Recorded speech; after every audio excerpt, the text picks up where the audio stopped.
নমস্কার আমার বন্ধুরা, আজকে আমাদের আলোচ্য বিষয় হচ্ছে তারাশঙ্কর বন্দ্যোপাধ্যায়ের রচিত ডাইনি গল্পটি। তো ডাইনি গল্পের বিষয়বস্তুটাকে নিয়ে আমি সুন্দরভাবে আলোচনা করব আর সংক্ষিপ্ত আকারে আলোচনা করব যাতে তোমাদের বুঝতে কোনো রকম অসুবিধা না হয়। তবে এই ভিডিওটি শুরু করার আগে একটা কথাই বলব, চ্যানেলে যদি কেউ নতুন হয়ে থাকো চ্যানেলটাকে সাবস্ক্রাইব করে বেল আইকনটা ক্লিক করে দেবে এমন লেটেস্ট ভিডিওর আপডেটের জন্য। তো চলো শুরু করা যাক। তারাশঙ্কর বন্দ্যোপাধ্যায়ের ডাইনি। বাংলা সাহিত্যে ছোট গল্পের পরিসরে তারাশঙ্কর বন্দ্যোপাধ্যায়ের এক অনবদ্য রূপ লক্ষ্য করা যায়। এক কথায় যদি আমরা বলি, তারাশঙ্কর বন্দ্যোপাধ্যায় এক অনবদ্য গল্পকার। এর মূলেই রয়েছে গল্পকারের জীবন অভিজ্ঞতার পটভূমিগত বৈচিত্র্য। তার গল্পের প্রধান বৈশিষ্ট্য হলো রাঢ়বঙ্গের আঞ্চলিকতা, লোক জীবন, লোক সংস্কৃতি যা নিজস্ব প্রতিভার গুণে অসামান্য রূপে বাংলা ছোট গল্পে ধরা দিয়েছে। এমনই এক অভিজ্ঞতার অদ্ভুত সঞ্চার ঘটেছে তার ডাইনি গল্পের মধ্যে। একটি সাধারণ মেয়ে পারিপার্শ্বিক ঘটনার পরিপ্রেক্ষিতে কিভাবে ডাইনি হয়ে উঠল এবং ডাইনির মানুষ হবার যে আরতি তার প্রকাশ পেয়েছে এই গল্পের মধ্যে। রামনগরের অভিশপ্ত ছাতিফাটা মাঠের এক প্রান্তে নির্জন আমবাগানে ডাইনির বাস। তার নাম সুরধনী। ডাইনি দৃষ্টিকে দায়ী করেছিল অনেকে। এরপর এমন বহু ঘটনা ঘটেছে যাতে সংস্কারাচ্ছন্ন গ্রামবাসীর মনে অভ্রান্ত ধারণা জন্মেছে যে মেয়েটি সত্যি ডাইনি। তার দৃষ্টিতে বিষ রয়েছে একটা মেয়েকে এইভাবে চিহ্নিত করছে গ্রামবাসীরা।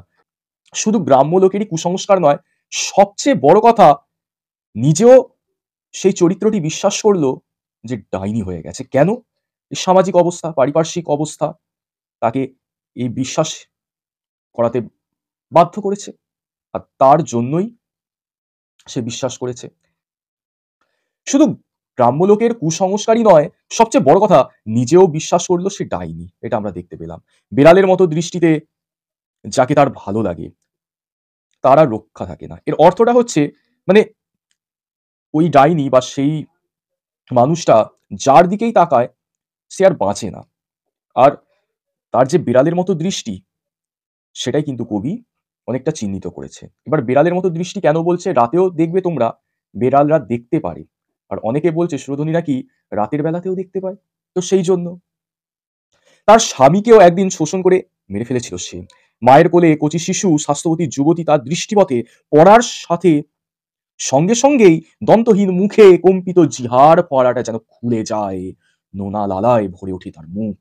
একবার ভেবে দেখো অবস্থাটা কি হয়েছে। অবশেষে এই ছাতিপাটার মাঠের এক প্রান্তে দিন যাপন করতে থাকে সেই সুরধনী। আর চোখের পিঙ্গল তারায় অর্থহীন দৃষ্টি মেলে ছাতি ফাটা মাঠের দিকে চেয়ে বসে থাকে সে। আশেপাশে লোকজনের কাছে ডাইনি নামে সে চিহ্নিত হয়।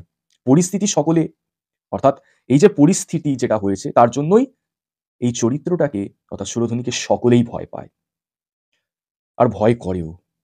ছেলেমেয়েরা তাকে দেখলে তো পালিয়ে যায়, কেউ কেউ কেঁদে ওঠে। দীর্ঘ 40 বছরের অভিশপ্ত জীবনে একদিন রটে যায় ডাইনি বাউরিদের একটা ছেলেকে মেরে ফেলেছে। গাঢ় অন্ধকারে পুটলি হাতে সুরধনী বেরিয়ে পড়ে, তাকে চলে যেতে হবে। কেন? যদি গ্রামবাসীরা ধরে ফেলে তাহলে তার বাঁচার কোনো পথ থাকবে না। তার জন্য ঘনিয়ে ওঠে প্রবল কালবৈশাখীর ঝড়। পরের দিন খৈরী গাছের একটি সুচালো বা ছুঁচালো ডগায় বৃদ্ধ ডাইনিতে ঝুলন্ত অবস্থায় সকলে লক্ষ্য করে। অর্থাৎ তার আর জীবনটা নেই, মৃত অবস্থায় লক্ষ্য করা যায়। এই ঘটনায় গ্রামের সকলে পরিত্রাণ পেলেও সুরধনী মুক্তি পেতে বারবার যে বুক ফাটা আর্তনাদ করেছিল তা শেষ পর্যন্ত মিলল না। অর্থাৎ সুরধনী চেয়েছিল বাঁচতে, কিন্তু সে আর বাঁচতে পারল না। বুক ভরা যন্ত্রণা নিয়ে নিঃসঙ্গ, ঘৃণিত, অসহায় সে জীবন কাটায়। ডাইনি সত্তা নারীর মধ্যে যে মানবিক বেদনা, মানবিক আরতি প্রতি মুহূর্তে লক্ষ্য করা যায়, সেটা ফুটে উঠেছে এই ডাইনি গল্পে। সেদিক থেকে বিচারে এই গল্পের বিষয়বস্তুটা অভিনব ও অবিস্মরণীয় হলেও আমাদের দৃষ্টিতে অর্থাৎ পাঠকদের দৃষ্টিতে হয়েছে তা অত্যন্ত পরিমাণে বেদনাদায়ক। একবার তোমরা মনে করো কোনো মানুষকে, বা অনেক গ্রাম বাংলায় এটা লক্ষ্য করা যায় যে কিছু মানুষকে, কিছু মানুষ অর্থাৎ এক শ্রেণীর মানুষ অন্য একটি শ্রেণীর মানুষ বা একটা স্পেসিফিক কোনো মানুষকে টার্গেট করে এবং টার্গেট করে তার প্রতি একটা সন্দেহ আমরা দেখতে পারি, প্রকাশ করে বলে যে সে ডাইনি। এবং তার পরিপ্রেক্ষিতে অনেক ক্ষেত্রে লক্ষ্য করা যায় মেরে ফেলে তাকে, পিটিয়ে খুন করে দেয়। কিন্তু প্রকৃতপক্ষে যদি আমরা দেখি সে কিন্তু নয় ডাইনি। এখনো এই কুসংস্কারাচ্ছন্নতা বা কুসংস্কারের কিছু দিক গ্রাম বাংলায় কিন্তু এখনো লক্ষ্য করা যায়। তো সেই দিক থেকে এই গল্পটা এক কথায় অসাধারণ। এই গল্পটা আমাদের কাছে এক কথায় অসাধারণ। সেটা বলার একটাই আমি কারণ বলব যে গ্রাম বাংলার বাস্তব যে চিত্র, সেটা কিন্তু এই গল্পের মধ্যে লেখক তুলে ধরেছেন।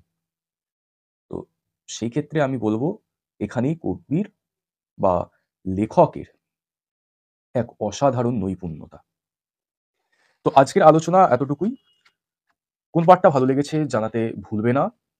আর কোন জিনিসের যদি অসুবিধা হয় কমেন্ট সেকশনে জানিয়ে দেবে। দেখা হচ্ছে নতুন ভিডিওতে। ধন্যবাদ।